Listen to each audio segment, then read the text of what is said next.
lunes estamos viendo este Evangelio y vamos a estar continuando los domingos durante el verano, ya que tenemos reunión por la tarde, así que cuando me toque compartir seguimos viendo el Evangelio de Juan y el otro estudio en Romanos estaremos viendo a la vuelta del verano, a la vuelta de la escuela dominical.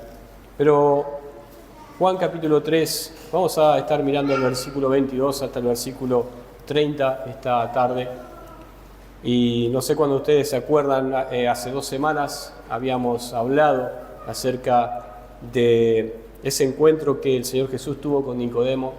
Ya hace 2 prédicas que vimos el inicio, pero luego el Señor habla con Nicodemo y le dice cómo él podía ser salvo, porque la pregunta de Nicodemo era ¿cómo puede un hombre nacer siendo viejo? Y entonces el Señor Jesús, del versículo 14 hasta el versículo 21, lo que le enseña es cómo una persona puede ser salvo, cómo una persona puede nacer de nuevo, cómo una persona puede nacer del Espíritu. Pero luego de esa entrevista, nosotros vemos una especie de paréntesis del versículo 22 hasta el versículo 30, si bien el versículo 31 al versículo 36 puede tener que ver con el pasaje que vamos a estudiar hoy, pero tiene una conclusión, versículo 36, que es muy similar a la del versículo 18. Ahora, lo que vamos a ver, versículo 22 hasta el versículo 30, yo lo he titulado La humildad de los grandes. La humildad de los grandes. No sé si han escuchado una frase similar a eso. Y a veces pensamos que las personas que tienen mayor fama, las personas que tienen una reputación más grande, más importante, esas personas generalmente no son personas humildes. Esas personas son personas arrogantes, soberbias, que se la creen. Pero, sin embargo, acá lo que vamos a ver es que Juan el Bautista era una de esas personas influyentes en su época, era una persona importante. El Señor había dado testimonio acerca de Juan el Bautista, que era una persona y era el profeta de los que habían nacido de mujer, el más grande del Antiguo Testamento. Pero, sin embargo, vemos aquí la humildad de los grandes, la humildad de Juan el Bautista. Dentro de este pasaje donde podemos aprender también otras cosas. Antes de leer el texto, quisiera mencionarles esta frase que es de otro autor. Dice, ambos hacían lo mismo, pero no había rivalidad. Ambos hacían lo mismo, pero no había rivalidad. En esta ocasión, en el versículo 22 al 30, vemos a Jesús y vemos a Juan el Bautista haciendo el mismo, cumpliendo el mismo ministerio, haciendo la misma labor. Y en una cercanía muy grande, geográficamente hablando, y podemos decir, esto podía llegar a generar algún conflicto entre el ministerio de ambos, algún conflicto entre los discípulos de uno y los discípulos del otro. Y eso es lo que vamos a ver un poco hoy. Vamos a leer el versículo 22 hasta el versículo 30. Dice así, después de esto, vino Jesús con sus discípulos a la tierra de Judea, y estuvo allí con ellos y bautizaba. Juan bautizaba también en Enón junto a Selín, porque había allí muchas aguas, y venían y eran bautizados.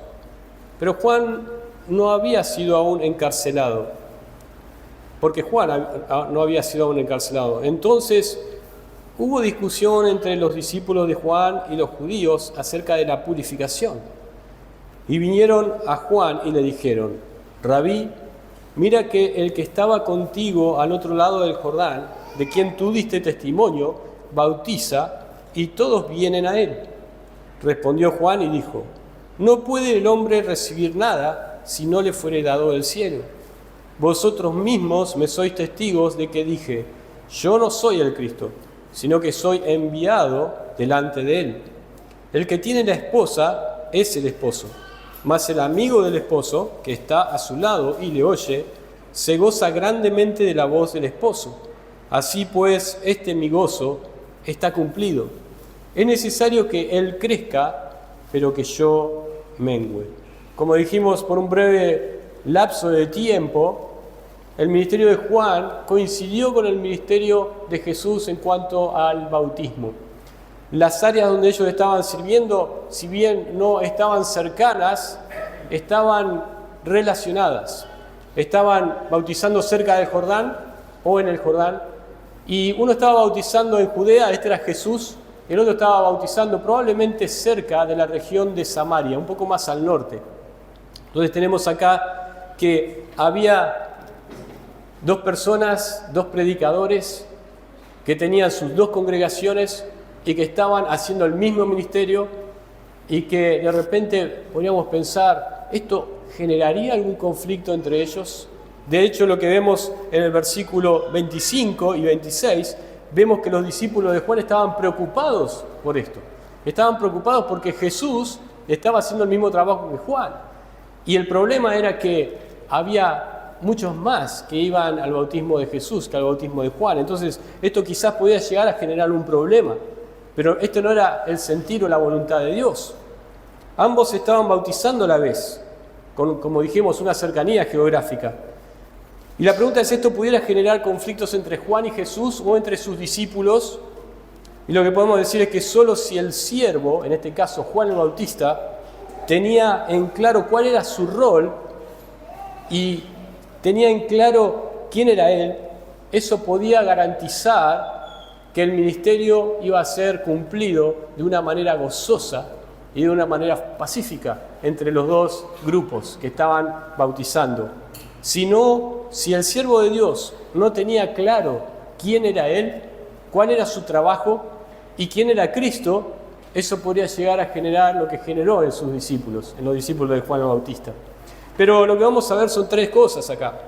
Quizás lo hemos ya trazado un poco ahí, vemos tres partes en este pasaje. Y la primera es que Juan y Jesús bautizaban en simultáneo. Y eso lo hemos dicho desde el principio, ¿no? Juan y el Señor bautizaban en simultáneo, en forma simultánea. Estaban los dos a la par bautizando. Versículo 22 hasta el versículo 24 nos cuenta esto. Hay un comentario interesante del señor McDonald's que dice que al acudir los hombres a la luz eran bautizados. Justamente este pasaje nos habla acerca de que Jesús bautizaba a las personas que venían a él. Y Juan también bautizaba. Pero ¿qué es lo que nos dice el versículo 21? Versículo 21, y podemos decir que esto era una transición entre el versículo 21 y 22, dice, mas el que practica la verdad viene a la luz para que sea manifiesto que sus obras son hechas en Dios. Por lo cual este comentarista dice que aquellos que vienen a la luz, aquellos que vienen a Cristo, lo que iban a hacer irremediablemente era ir a bautizarse en el bautismo de arrepentimiento. Entonces, el próximo párrafo nos está hablando de aquellas personas que practicaban la verdad y que venían a la luz. Así como Jesús le dijo a Nicodemo que aquellos que no recibían el mensaje del Evangelio eran aquellos que amaban más las tinieblas que la luz. Pero había otras personas que sí estaban dispuestas a arrepentirse y venir a la luz para que sus obras sean manifiestas, que estaban hechas en Dios. Ahora, lo que vemos acá es que parecería que Jesús es el que estaba bautizando. Sin embargo, eran los discípulos de Jesús los que bautizaban. Fíjense capítulo 4, versículo 1 al 3. Dice, cuando pues el Señor entendió que los fariseos habían oído decir, Jesús hace y bautiza más discípulos que Juan, aunque Jesús no bautizaba, sino sus discípulos, salió de Judea y se fue otra vez a Galilea. El versículo 22 dice que vino Jesús con sus discípulos de la tierra de Judea y estuvo allí con ellos y bautizaba. La idea acá es que pareciera que Jesús era el que bautizaba, sin embargo los que bautizaban eran los discípulos de Jesús. Ese era el trabajo que ellos estaban haciendo. Por lo cual Jesús estaba en el capítulo anterior, ¿se acuerdan? En el templo, él había hecho esa limpieza en el templo y luego con la entrevista con Nicodemo también se encontraba en Jerusalén, lo más probable, pero luego se apartó de Jerusalén y se fue a las aldeas alrededor de Jerusalén, donde estaba la tierra de Judea. Y en ese lugar dice que los discípulos le acompañaron a Jesús. Los discípulos acompañaban, obviamente, cada seguidor de Cristo acompañaba a Cristo. Aquellos que abandonaban y no seguían a Cristo, esos ya no eran seguidores del Señor. Pero los discípulos, en este caso los 12, o los que estaban en ese momento, lo acompañaron y tenían algunas tareas específicas en su ministerio. Cuando nosotros vemos el inicio del ministerio del Señor en Galilea, lo que vemos es que el Señor los envía de dos en dos en una misión especial. En Mateo capítulo 10, versículo 5 vemos esto, y dice que el Señor le dijo, y yendo predicad, diciendo el reino de los cielos se ha acercado. Y la labor de ellos, en este caso, era de predicar, era de enseñar que el reino de los cielos se había acercado, y entonces las personas que escuchaban podían creer en Cristo y recibir a Jesús como el Mesías. Pero en esta ocasión el trabajo era un poco distinto. La misión que los discípulos tenían era de bautizar. Era bautizar probablemente con el mismo tipo de bautismo que había hecho Juan el Bautista del inicio de su ministerio. No habían dos bautismos distintos en ese tiempo. Hoy en día, cuando alguien quiere tomar un curso de bautismo, enseñamos en la iglesia que en la Biblia vemos varios bautismos. Está el bautismo de Juan el Bautista, está el bautismo cristiano, que es el que practicamos en la iglesia, y había distintos bautismos. Los judíos conocían el bautismo también antes de Juan, pero acá el bautismo lo más probable es que era el mismo.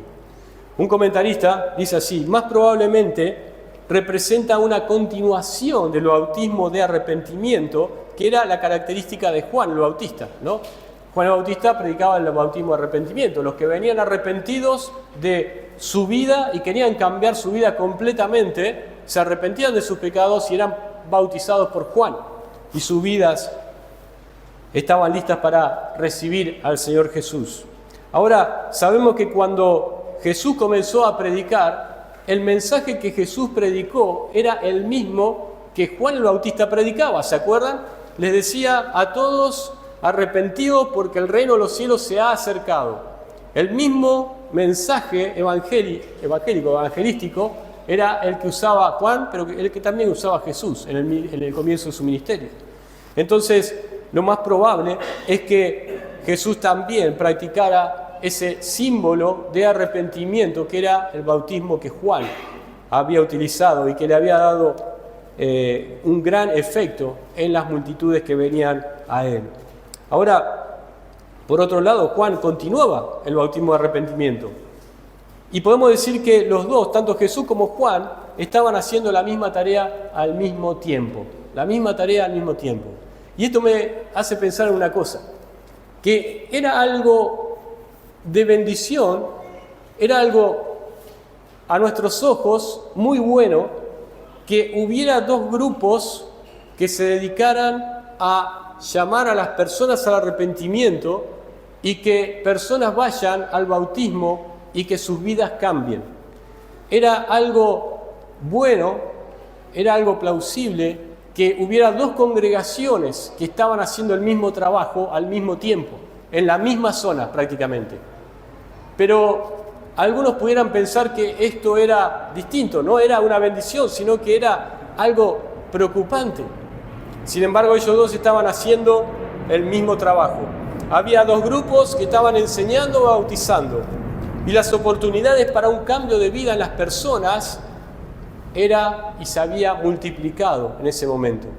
Imagínense que nosotros tenemos una congregación acá en Ezeiza, una congregación que predica el Evangelio y que Dios mediante en unos años haya otra congregación no muy lejos de acá. Bueno, de hecho tenemos algunas que están en otra localidad cerca, pero que haya otros grupos que también estén predicando al mismo tiempo y que haya más púlpitos que prediquen el Evangelio en la ciudad de Ezeiza, que prediquen el Evangelio de Dios en la ciudad de Ezeiza. Podríamos decir, esto es una gran bendición. No faltaban las ofertas de sana enseñanza para las personas en ese momento. No faltaban las ofertas. Pero esto realmente era, bueno, podemos decir alguna buena noticia, pero para los discípulos de Juan no era tan bueno esto. Ahora fíjense el versículo 24. Y esto nos marca dos cosas del versículo 24. Porque Juan no había sido aún encarcelado. El versículo 23 dice que Juan todavía bautizaba junto con sus discípulos. Y el versículo 24 dice que Juan todavía lo hacía porque aún no había sido encarcelado. Y esto lo que nos indica es que Juan el Bautista, lo único que hizo que él cesara de su ministerio fue la cárcel, las cadenas y luego la consecuente muerte por mano de Herodes. No hubo ninguna cosa externa que hiciera callar a Juan el Bautista. Él siguió fiel su ministerio, así como Dios se lo había encomendado, aún con las voces de aquellos discípulos suyos que vinieron a traerle unos rumores y quizás una competencia de parte de aquel que él había dicho que era el Cordero de Dios, que quita el pecado del mundo. Él no se desanimó, ni cesó su ministerio, porque otro estaba haciéndole un poco de sombra. Él no dejó su ministerio y no se desanimó porque había otro que tenía más popularidad y que tenía más discípulos y que bautizaba a más personas. Y eso es un peligro que a veces los ministros del Evangelio pueden tener. Que haya otras iglesias aún de misma denominación, que están en nuestro alrededor y que de repente haya congregaciones que son más grandes. Y sin embargo, uno está diciendo, bueno, estamos haciendo lo correcto, estamos hablando de parte de Dios, estamos poniendo todo nuestro ser para predicar el Evangelio, para enseñar a las personas la palabra de Dios, pero sin embargo hay otros que tienen parece mayor éxito, tienen unas congregaciones más grandes y eso puede llegar a causar cierto desánimo en aquel ministro que no está centrado en lo que es la voluntad de Dios y que no está centrado en lo que vamos a ver después de Juan el Bautista. Juan el Bautista tenía muy claro quién era él y tenía muy claro quién es Dios y tenía muy claro quién es Jesús, el Cristo. Pero lo que vamos a ver ahora es el segundo punto. Versículos 25 y 26 nos habla de los rumores y de la pérdida de popularidad. Rumores y pérdida de popularidad. Versículo 25 dice así: entonces hubo discusión entre los discípulos de Juan y los judíos acerca de la purificación. Como dije, al parecer un motivo de bendición, que era que dos congregaciones estaban haciendo el mismo trabajo al mismo tiempo y estaban llamando a personas al arrepentimiento. Eso pareció en los oídos de los discípulos de Juan el Bautista que era algo contraproducente para su ministerio, para el ministerio de su maestro. Y entonces esto se tornó en un conflicto inesperado. Nadie iba a esperar que esto llegara a ser conflictivo para Juan el Bautista y para sus discípulos. Pero el hombre carnal siempre está inclinado a formar partidos dentro de la religión o de las cosas religiosas, ¿no? Cuando Pablo escribe a los corintios, él les dice que ellos tenían ciertas facciones. Lo hemos visto cuando Brian compartía acerca de esto en capítulo 2, capítulo 3. Dice que ellos tenían algunas facciones y algunos decían: yo soy de Pablo, yo soy de Pedro, yo soy de Apolos, y otros decían que eran más espirituales, decían: yo soy de Cristo, yo les gané a todos, decían, y tenían sus facciones, tenían sus preferidos, sus preferencias dentro de la iglesia. Entonces, el hombre carnal está inclinado a tomar partido dentro del sistema religioso. Entonces, hubo una discusión, dice aquí, una discusión. ¿La discusión entre quién? Dice que entre los discípulos de Juan y los judíos. Los discípulos de Juan eran los discípulos de Juan el Bautista. Y los discípulos de Juan el Bautista habían escuchado que Jesús bautizaba a más personas. Y muchos venían a él. Dice que todos vienen a él. Fíjense al final del versículo 26. Y todos vienen a él. Esta era una exageración. No venían todos. Venían la mayoría. Pero la discusión comenzó con los discípulos de Juan. Pero la discusión entre ellos y unos judíos. Cuando aquí habla de judíos, lo más probable es que se refería a aquellos judíos religiosos, líderes en Israel. Por lo que leemos también en versículo 4, en capítulo 4, versículo 1, cuando dice: cuando pues el Señor entendió que los fariseos habían oído decir Jesús se hace y bautiza más discípulos que Juan. Probablemente se cruzaron algunos discípulos de Juan con algunos que venían trayendo esta noticia de que Jesús estaba bautizando. Y había una discusión ahí, fíjense, dice la discusión era acerca de la purificación. La purificación. ¿Y qué significa esto? Bueno, hay varias conjeturas en cuanto a qué estaban diciendo. Acá no nos dice en cuanto a qué, sino solamente la purificación. Algunos piensan que estos judíos estaban trayendo una pregunta sobre cuál de los dos bautismos era mejor. ¿El bautismo de Juan o el bautismo de Jesús? ¿Cuál de los dos es más beneficioso? ¿Cuál de los dos limpia más a las personas? Y si bien el bautismo de Juan, como el de Jesús, tenía un componente de purificación, en realidad el bautismo no era la purificación. La purificación era el arrepentimiento de los pecados, ¿no? Pero algunos dicen que quizás lo que ocurría acá es que ellos estaban compitiendo o pensando y preguntando, ¿cuál de los dos es el bautismo correcto? ¿Cuál de los dos es el que purifica más a las personas? ¿O hay uno que purifica y el otro que no? Entonces, estaban discutiendo sobre eso. Probablemente los discípulos de Juan dirían, bueno, el bautismo de Juan, de nuestro maestro, es el que sirve. No lo sé, pero había una discusión allí. Ahora, otros piensan que quizás estos judíos se referían a la purificación que había en el Antiguo Testamento. En el Antiguo Testamento había varias reglamentaciones con respecto a la purificación. Ellos tenían que limpiarse, lavarse de ciertas cosas. Cuando ellos cometían algún pecado, tenían que ofrecer un sacrificio. Cuando ellos tocaban algo inmundo, tenían que lavarse y eran inmundos hasta la noche. Tenían ciertos rituales en la ley de purificación. Pero no solamente eso, sino que también los rabíes habían incorporado otros reglamentos de purificación que eran aún más específicos.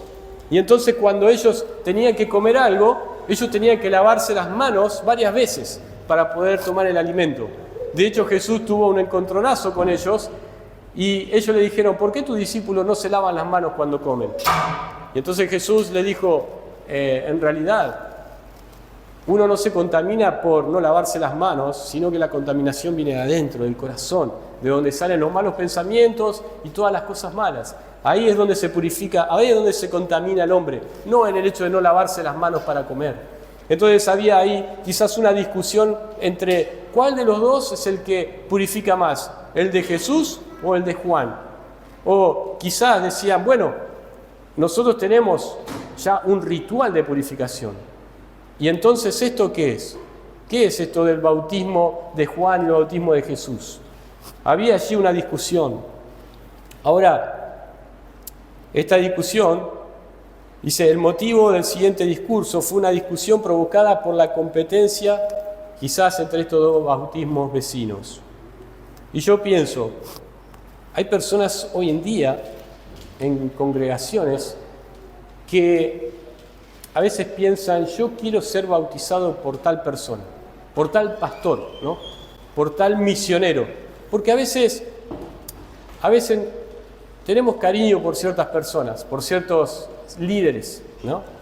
Y entonces decimos, bueno, yo quiero que me bautice Colby, el pastor Colby, o yo quiero que me bautice el pastor Dennis, ¿no? Yo fui bautizado por el pastor Scott hace muchos años atrás, pero otros quizás querrán, bueno, tienen un testimonio de haber recibido a Cristo por otro misionero o pastor y entonces quisieran ser bautizados por ese pastor. Bueno, no hay nada malo en eso, ¿no es cierto? El problema es cuando entra el problema que tenían acá, que unos pensaban que uno de los dos bautismos era mejor que el otro. Ese era el problema. No era el tener cariño o un afecto especial por alguno de los dos, sino el hecho de que ellos pensaban, bueno, quizás este sí purifica y el otro no. O este purifica más que el otro. Ese era el problema de la discusión. Ahora, versículo 26, dice, y vinieron a Juan y le dijeron, Rabí, mira que el que estaba contigo al otro lado del Jordán, de quien tuviste testimonio, bautiza y todos vienen a él.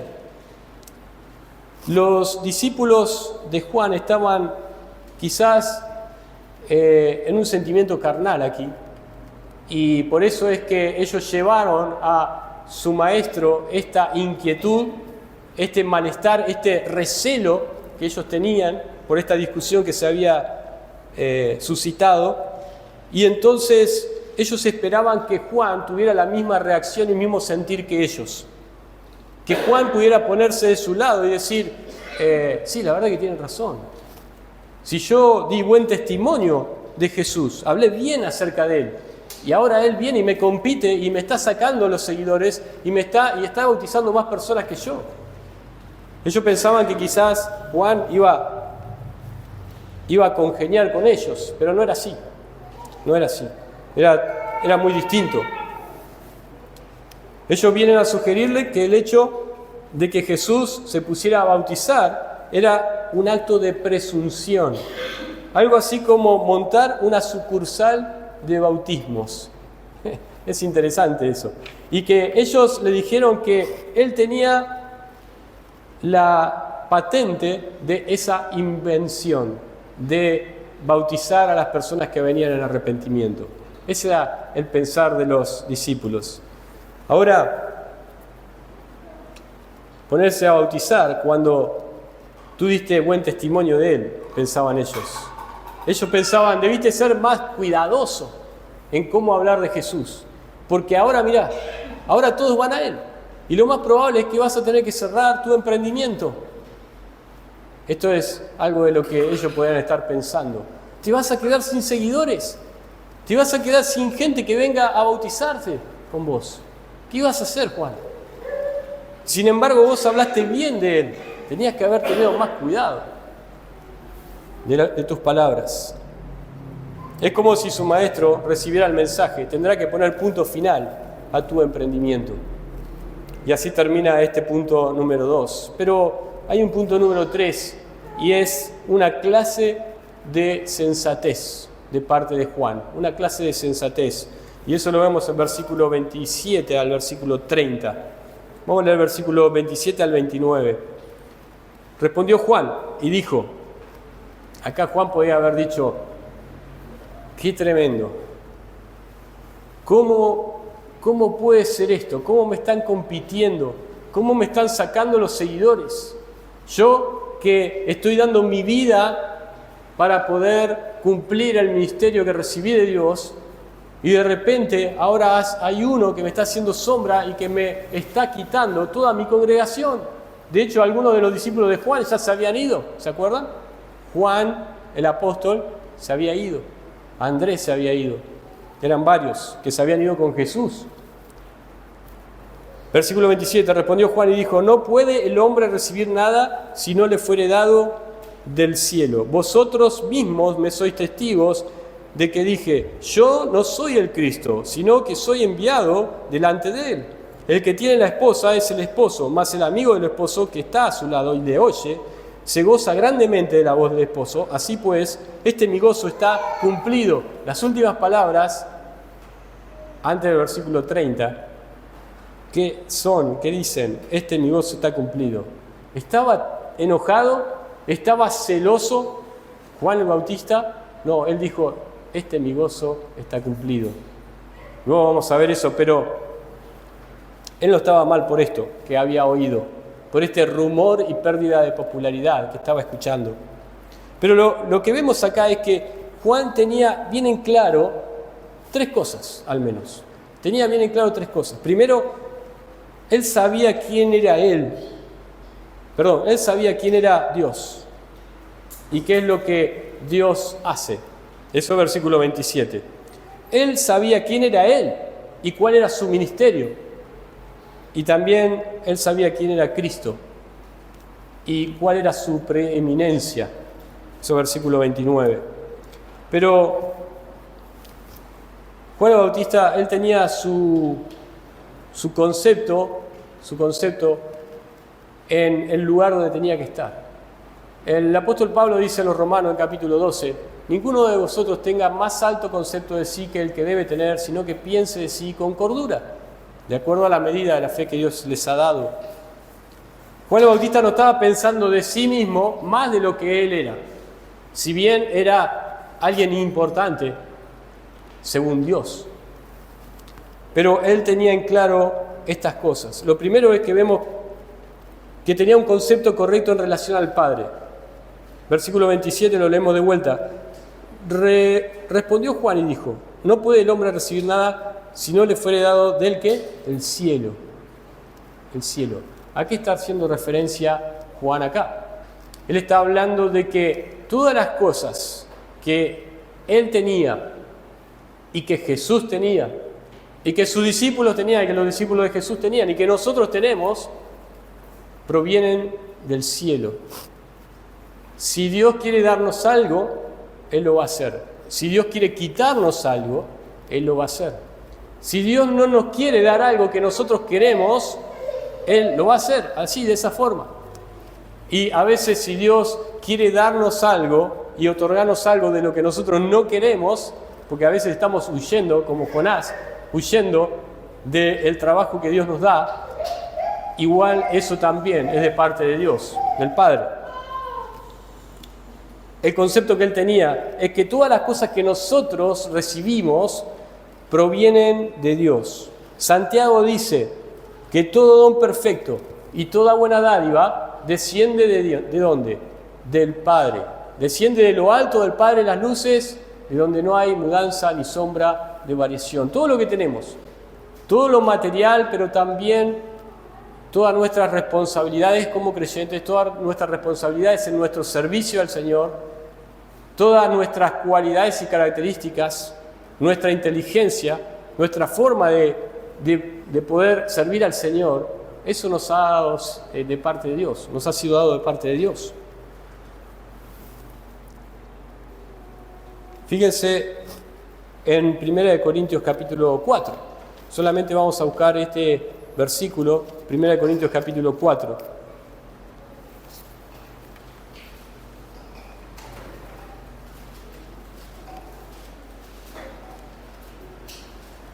Versículo 7.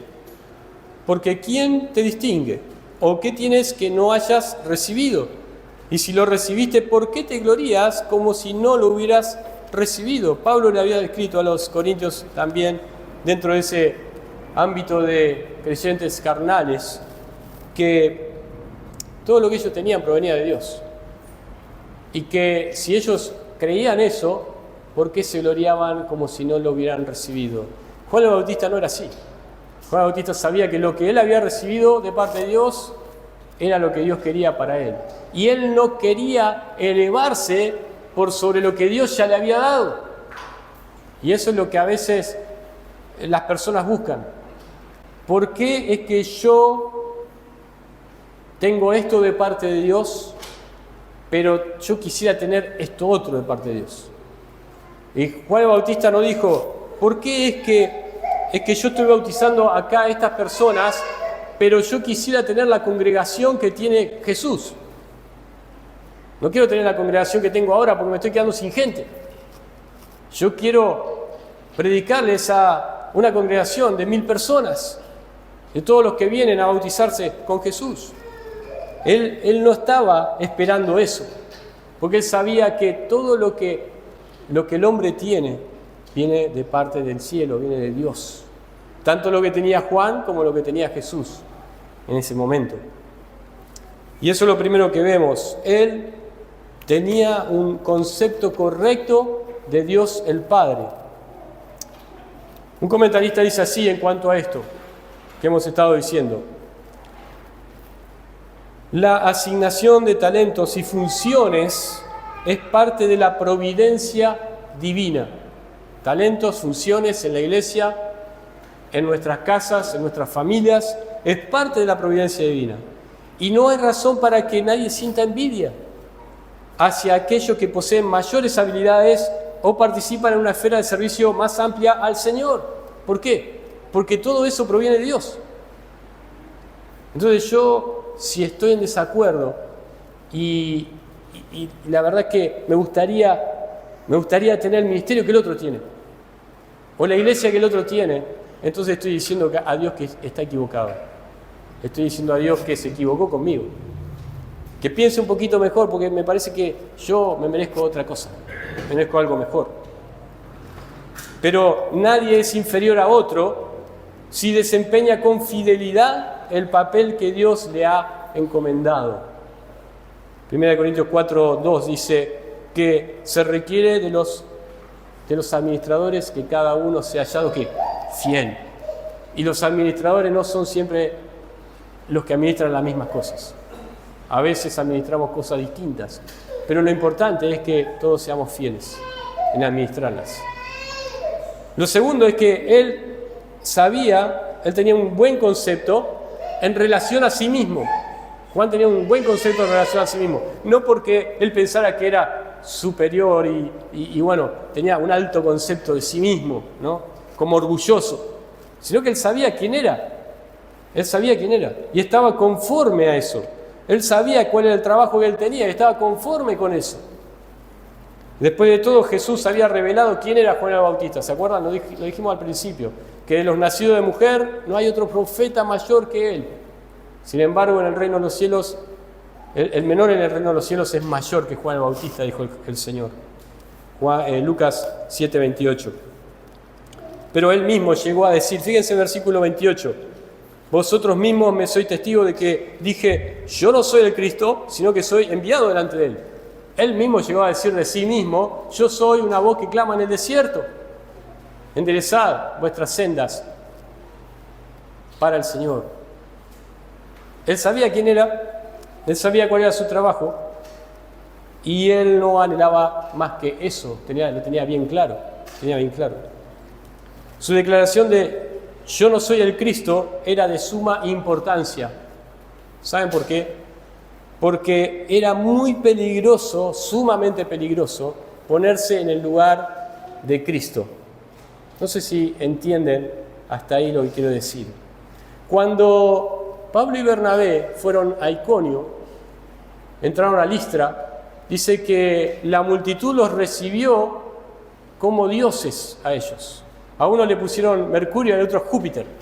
Mercurio era Pablo porque llevaba la palabra. Se ve que ellos tenían esas divinidades y el que llevaba la palabra era Mercurio. Entonces Pablo, Mercurio. Y Bernabé era Júpiter. Y dice que le empezaron a ofrecer sacrificios. Y entonces Pablo y Bernabé se tiraron a la multitud y le dijeron, no hagan eso. Nosotros somos ¿qué? Somos hombres semejantes a ustedes que les venimos a decir que se arrepientan de estas cosas, de esta idolatría. ¿Por qué? Porque ellos no querían ocupar el lugar de ¿quién? No querían ocupar el lugar de Dios. Era sumamente peligroso eso. Entonces Juan el Bautista no quería ocupar el lugar de Cristo. Él dijo, yo no soy el Cristo. A mí no me tienen que venir a adorar, ni a alabar, ni nada por el estilo. Estoy cumpliendo mi ministerio. Y si de repente mi ministerio al principio era que todos salían a Él, y ahora mi ministerio es que más van a Jesús que a mi bautismo, está bien para mí. Está bien, porque estoy cumpliendo con lo que Dios me ha dicho. Ahora, Juan el Bautista también tenía un concepto correcto de lo que era o de quién era Jesús. Eso lo vemos en versículos 29 y 30. Dice, vosotros mismos me sois testigos de que, versículo 29, el que tiene la esposa es el esposo, mas el amigo del esposo que está a su lado y le oye, se goza grandemente de la voz del esposo. Acá Juan está dando una ilustración, una figura de lo que él podía explicar a sus discípulos de quién era él y quién era Jesús. Y él le dijo que el que tiene la esposa es el esposo. ¿A quién está haciendo referencia acá? Al Señor, a Jesús. Jesús era el que tenía la esposa, él es el esposo. El esposo en las bodas en Medio Oriente en aquel tiempo era el que tenía la preeminencia, era la persona importante en la boda, la esposa también. Pero el amigo del esposo era el que cumplía algunas tareas, trabajos de organización de la boda. No era el esposo. Cuando el esposo entraba, y entraba el testigo de la boda, que era el amigo del esposo, ¿a quién miraban?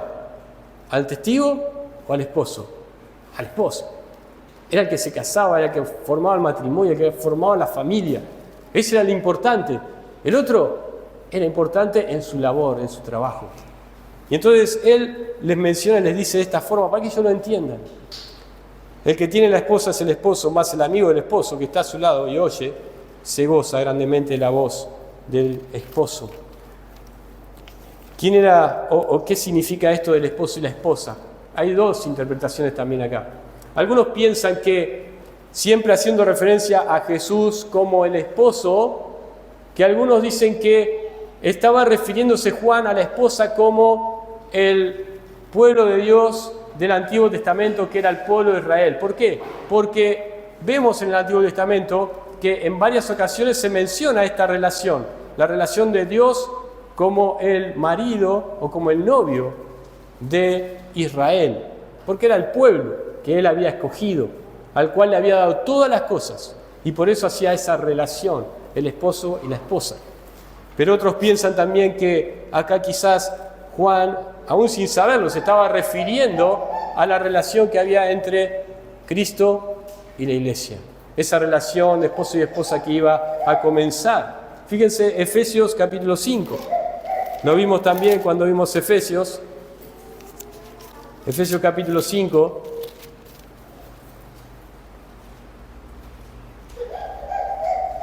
Versículo 25 y 26. Dice: maridos, amad a vuestras mujeres, así como Cristo amó a la iglesia y se entregó a sí mismo por ella, para santificarla, habiéndola purificado en el lavamiento del agua por la palabra, a fin de presentársela a sí mismo una iglesia gloriosa, que no tuviera mancha ni arruga ni cosas semejantes, sino que fuese santa y sin mancha. ¿Y qué es lo que está diciendo? Acá esta relación de Cristo con la iglesia, el esposo, la esposa. Y Juan el Bautista dijo: yo soy el amigo, yo soy el organizador, yo soy el que tiene un trabajo específico en la boda, pero no soy el esposo. Mi trabajo en la boda es preparar los corazones para que las personas crean en Cristo y reciban a Cristo como su Salvador, que conozcan a Cristo. Esa es mi labor. Soy el amigo del esposo. Y él se gozaba de escuchar la voz del esposo. Juan el Bautista escuchó al Señor, escuchó a Jesús, seguramente. Escuchó lo que se decía acerca de él también. Y él estaba gozoso por eso. Estaba gozoso porque las personas vayan a Cristo. Su tarea se estaba cumpliendo. Él había preparado corazones para que se acerquen al Señor. Y por eso él dice que se gozaba de escuchar la voz del esposo y su gozo estaba cumplido. ¿Por qué? Porque su ministerio estaba pronto a acabar y él veía que Dios le había bendecido con personas que habían ido al Señor. Por último, versículo 30. Ese es un pasaje, un versículo que muchas veces hemos escuchado, a veces aplicamos para alguna u otra cosa, pero dice: es necesario, Juan el Bautista dice así, es necesario que él crezca, pero que yo mengüe. La interpretación directa de este pasaje, de este versículo, significa que Juan sabía que a él le quedaba poco tiempo, por lo cual él sabía que él debía ¿qué? Menguar, debía achicarse. ¿Por qué? Porque pronto iba a ser encarcelado, su ministerio iba a terminar y él ya no iba a tener su ministerio de bautismo, las personas no iban a venir a él. Entonces, gradualmente él sabía que su ministerio iba a ir menguando y él lo tenía claro a eso, su ministerio iba a ir menguando. Así como cada uno de los ministros, cada uno de los creyentes sabemos que en nuestros ministerios vamos a ir menguando porque nos acercamos a la eternidad, pero tenemos que hacerlo fielmente. Pero es necesario que él crezca allí. Esto tiene que ver con que Jesús recién estaba comenzando su ministerio.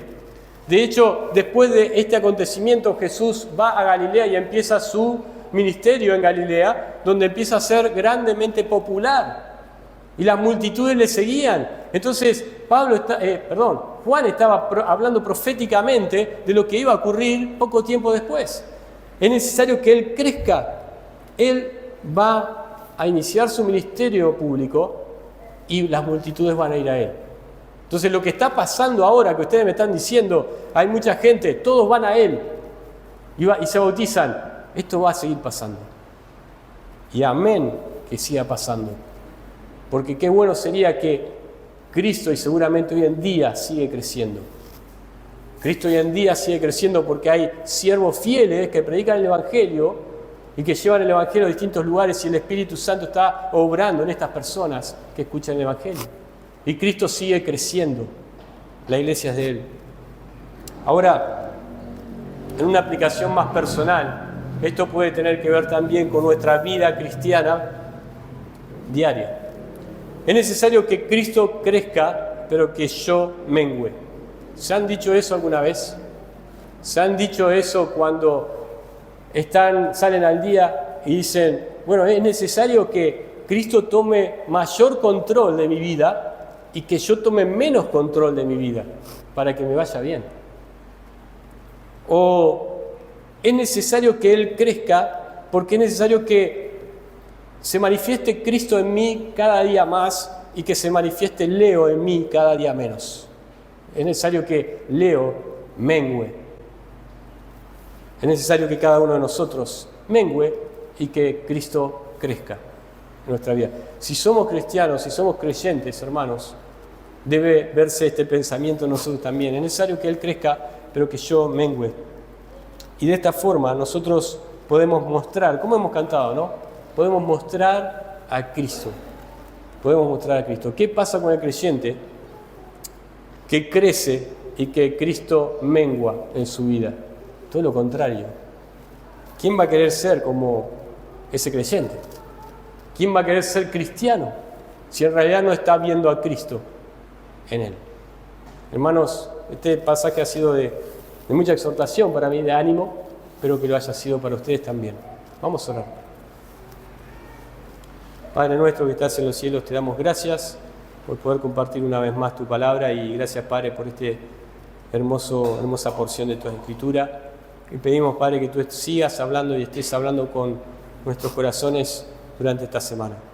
Pedimos, Padre, que tú hagas la obra en nuestro corazón y, Padre, que nosotros podamos estar conformes con lo que tú nos has dado. Padre, sabemos que todo lo que nos das, todo lo que tenemos proviene de ti, aún nuestras cualidades, nuestras características, nuestros dones, nuestros ministerios, Padre. Y pedimos, Padre, que esos ministerios, esas labores para ti las podamos cumplir fielmente. Te pedimos, Padre, que no seamos envidiosos o recelosos de las multitudes o de las glorias que tú has otorgado a otros hermanos. Te pedimos, Padre, esto en el nombre del Señor Jesucristo. Amén.